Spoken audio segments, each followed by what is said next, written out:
Hi, today in front of me ASUS ROG Phone 7 and I'll show you how to change screen recorder sound settings on this device.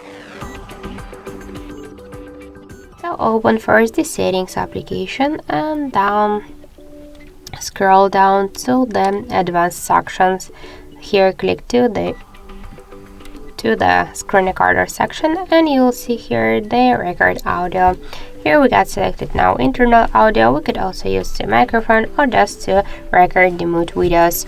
Also we could make it by the second way. Just open first control panel and here you'll see screen recorder icon. Hold it for a while and you'll launch the same screen recorder settings and you could change the sound settings and your screen recordings. So that's it. Thank you for watching, and if you find this video helpful, leave thumbs up and subscribe our channel.